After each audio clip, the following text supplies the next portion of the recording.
আসসালামু আলাইকুম এভরিওয়ান, আশা করি সবাই ভালো আছেন। আজকে যে ভিডিওটি আমি শেয়ার করব তা অনেকেরই কাজে লাগতে পারে। আজকে যে ভিডিওটি শেয়ার করব সেটা হচ্ছে নিকাব সহ হিজাব কাটিং এবং সেলাই। কিভাবে আপনারা সহজেই নিকাব সহ হিজাব কাটতে পারেন এবং সেলাই করতে পারেন সেটাই দেখাবো। দেখুন, এটা হচ্ছে আমি খুব বড় বানাইনি, খুব ছোট বানাইনি, মাঝারি সাইজের হিজাব বানিয়েছি। দেখুন, তো এখানে আমি দেখুন টোটাল কাপড় নিয়েছি 2.5 গজ। তো এখানে 2.5 হাত বহরের কাপড়, এখানে আমি টোটাল 2.5 গজ কাপড় নিয়েছি। দেখুন, আমি কিন্তু এখানে এভাবে ভাঁজ দিয়ে নিয়েছি। দেখুন, এভাবে ভাঁজ দিয়ে নিয়েছি। এই সাইডটা আমার বন্ধ সাইড এবং অন্যান্য পাশে খোলা সাইড। তো এইখানে আমি যে মাপটা নিয়েছি সেটা হচ্ছে 34 ইঞ্চি। 34 ইঞ্চি নিয়েছি। আর এই যে পাশ যে বন্ধ সাইড, এই পাশ থেকে আমি কোনাকুনিভাবে রুমাল ফ্রকের মতো ভাঁজ দিয়ে নেব। দেখুন, আমি রুমাল ফ্রকের মতো ভাঁজ দিয়ে নিয়েছি।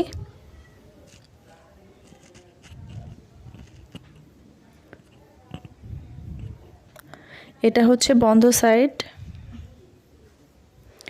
আর এটা খোলা সাইড। তো এভাবে আমি ভাঁজ দিয়ে নিয়েছি। এখন আমি মুখের যে ফাঁকা অংশটা সেটা মেপে নেব। এখানে আমি মুখের যে ফাঁকা অংশটা সেটাতে আমি 11 ইঞ্চিতে মার্ক করে নিচ্ছি। মুখের জন্য আমি 11 ইঞ্চিতে মার্ক করে নিচ্ছি। ছোট্ট একটা কাট বসিয়ে দিয়ে নিচ্ছি। এখন আমি 40 ইঞ্চিতে মার্ক করে নেব। আমার যে বন্ধ সাইড আছে সেই কাপড়টাতে আমি 40 ইঞ্চিতে মার্ক করে নিচ্ছি। এভাবে ঘুরিয়ে ঘুরিয়ে 40 ইঞ্চিতে মার্ক করে নিতে হবে।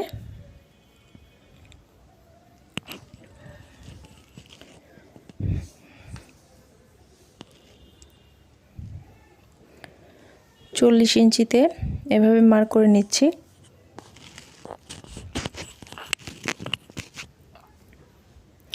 এই সাইডেও কিন্তু 40 ইঞ্চিতে মার্ক করে নিয়েছি।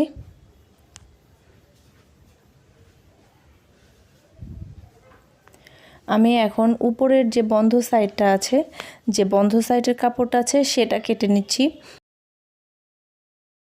নিচের কাপড় কিন্তু কাটছি না, দেখুন একটু খেয়াল করে।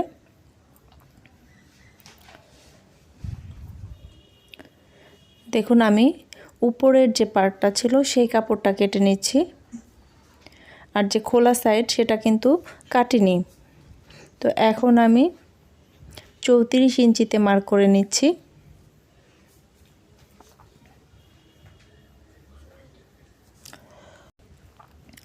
দেখুন, আমি 34 ইঞ্চিতে মার্ক করে নিচ্ছি, কিন্তু এখানে 40 ইঞ্চিতে আমি মিলিয়ে নেব, একটু হাফ ইঞ্চি বেশি করে 40 ইঞ্চিতে মিলিয়ে নেব।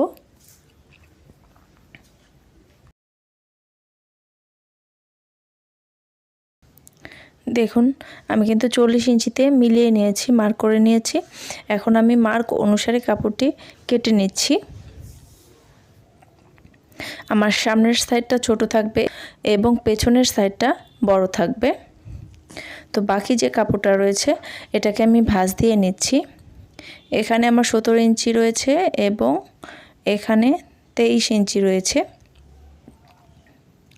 তো 17 যে ইঞ্চি ওটা কিন্তু ডাবল পার্ট রয়েছে।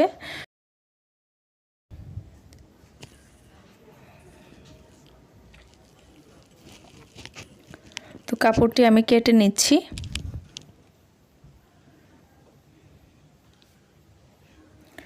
দেখুন, নিচের যে অংশটা, নিচে যে পাশটা নিচে থাকবে সেই অংশটা আমি এক পাশ থেকে রাউন্ড করে কেটে নিচ্ছি। দেখুন, সাইড থেকে রাউন্ড করে কেটে নিয়েছি।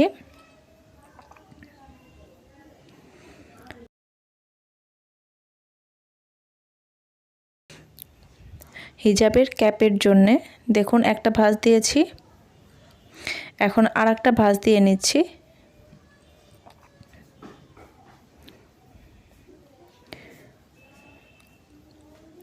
এখানে আমি নিচ্ছি 5.5 ইঞ্চি, আর এখানে নিচ্ছি 3.5 ইঞ্চি।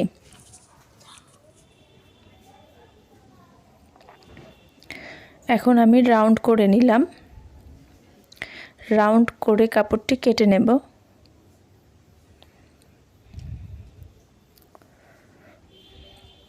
আমি সুন্দর করে শেপটা দিয়ে নিচ্ছি।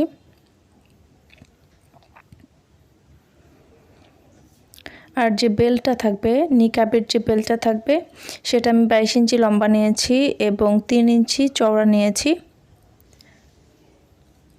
এখন দেখুন আমি সেলাই করব। ক্যাপের মিডল পয়েন্ট এবং হিজাবের কাপড়ের মিডল পয়েন্টে আমি ছোট্ট করে কাট বসিয়ে দিয়েছি।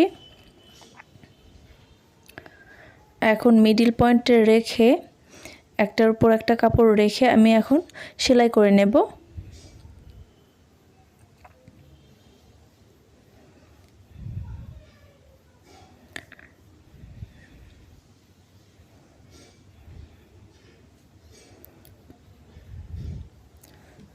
হিজাবের যে কাপড়টা সেটা কিন্তু রাইট সাইডে আছে এবং ক্যাপের কাপড়টাও রাইট সাইডে আছে।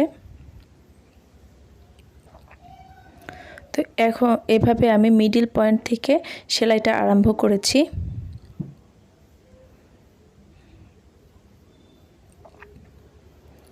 এখন আবার এই সাইডেও সেলাই করে নেব।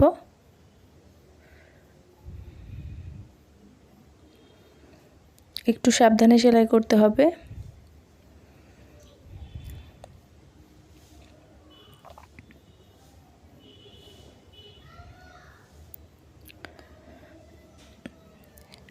ক্যাপটা আমি চাপ সেলাই দিয়ে নিচ্ছি।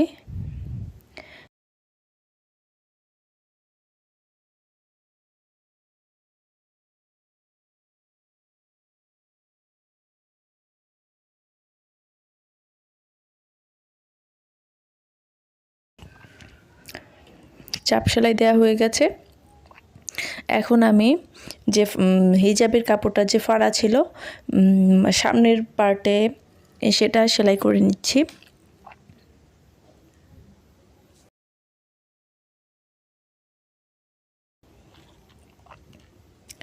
দেখুন সামনের পার্টের যে জয়েন্টটা সেটা সেলাই করে নিচ্ছি।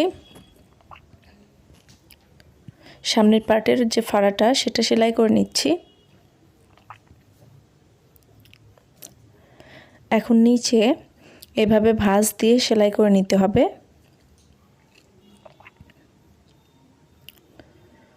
দেখুন এভাবে নিচে ভাঁজ দিয়ে, ডাবল ভাঁজ দিয়ে সেলাই করে নিতে হবে।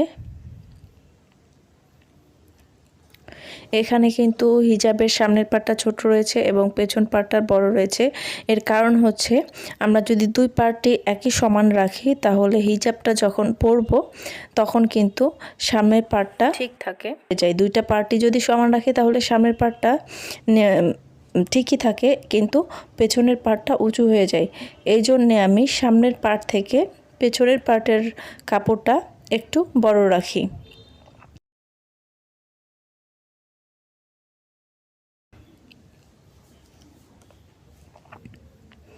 তো দেখুন নিচের কাপড়টা সেলাই করা হয়ে গেছে।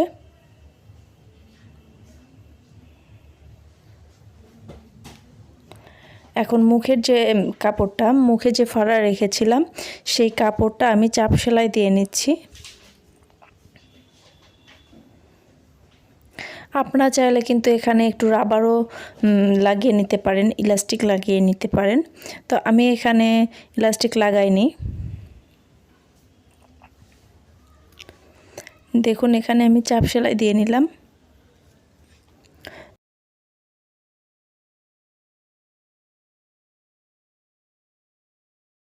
এখন নিকাবের জন্য যে কাপড়টা, নিচের অংশ এভাবে চিকন করে ভাঁজ দিয়ে সেলাই করে নেব।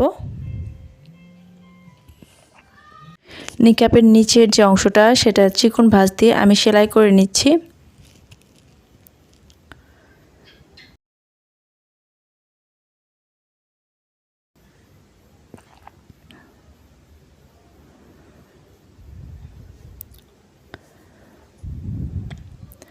দেখুন এভাবে চিকন করে সেলাই করে নেওয়া হয়ে গেছে।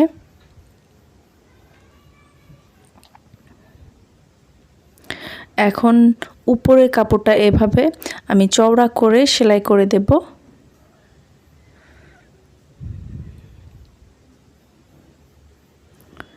এভাবে চওড়া করে সেলাই করে দিচ্ছি।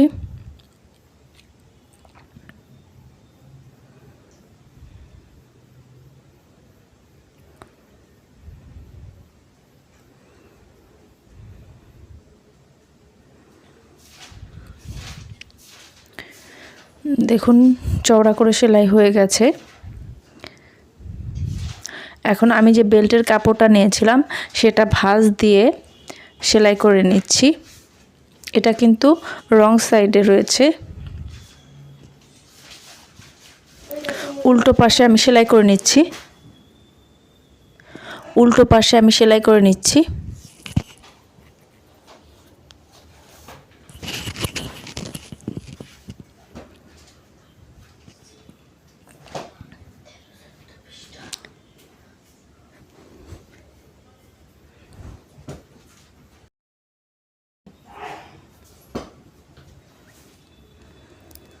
এভাবে করে উল্টিয়ে নিতে হবে। আমি উল্টিয়ে নিয়েছি বেলটা। এখন নিকাবের কাপড়টা এভাবে ভাঁজ দিয়ে নেব। নিকাবের কাপড়টা এভাবে ভাঁজ দিয়ে নিলাম, তারপর আবারও ভাঁজ দিলাম, তারপরে এভাবে আমি মার্ক করে নেব।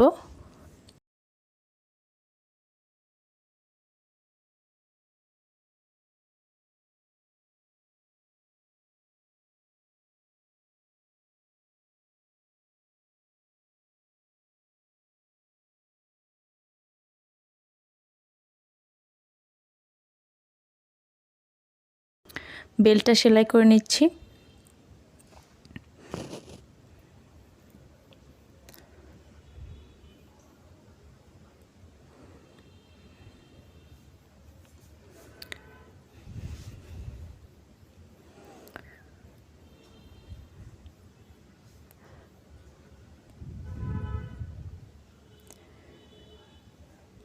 এভাবে সুন্দর করে বেলটা সেলাই করে নিলাম আমি। একইভাবে অন্য পাশের বেলটিও সেলাই করে নিতে হবে। দেখুন এই পাশের বেলটিও এভাবে সেলাই করে নিতে হবে। তো যারা সেলাই কাজে নতুন আছেন তারা যদি ভিডিওটি খুব মনোযোগ সহকারে দেখেন, খুব সহজেই বানিয়ে নিতে পারেন নিকাব সহ হিজাব কাটিং এবং সেলাই। আর যদি আমার ভিডিওটি ভালো লাগে তবে অবশ্যই চ্যানেলটি সাবস্ক্রাইব করবেন, লাইক দিয়ে পাশে থাকবেন।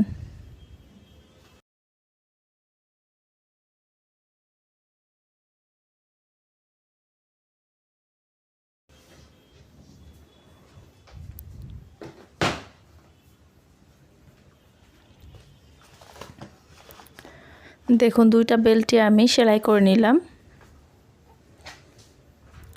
তো এখন নিকাবটা কিভাবে সেলাই করব সেটি আপনাদের দেখাচ্ছি। দেখুন হিজাব বানানো কিন্তু আমার হয়ে গেছে। এখন নিকাবটা যেভাবে জয়েন্ট করব, সেলাই করব, সেটা হচ্ছে ক্যাপের যে শেষ অংশটা সেখান থেকে ধরে আমি এভাবে মার্ক করে নিচ্ছি।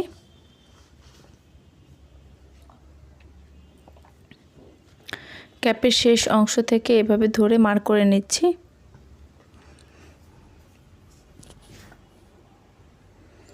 এবং এই পাশের ক্যাপের থেকে ধরে আমি এভাবে মার্ক করে নিচ্ছি।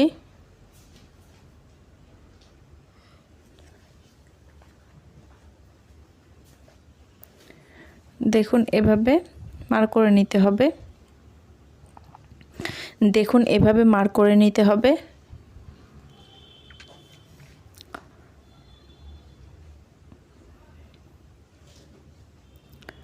তো হিজাবের যে কাপড়টা সেটা কিন্তু রাইট সাইডে আছে।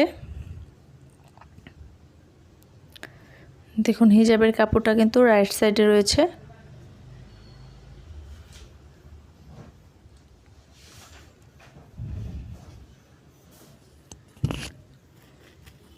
হিজাবের কাপড়টা রাইট সাইডে এবং নিকাবের যে কাপড়টা সেটা কিন্তু রং সাইডে আছে। আমি রং সাইডে সেলাই করব।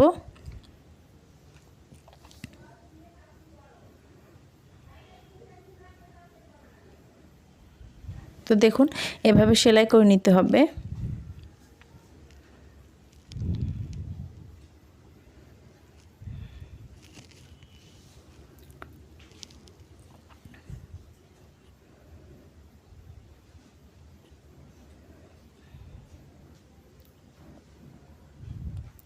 এখন এই পাশের কাপড়টা আমি সেলাই করব। নেকাবের কাপড়টা ধরে দেখুন আগে যেভাবে সেলাই করেছি ঠিক সেইভাবে সেলাই করে নেব।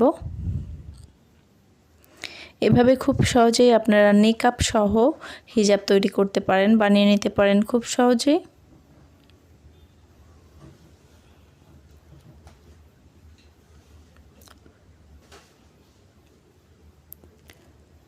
সেলাই করা হয়ে গেছে।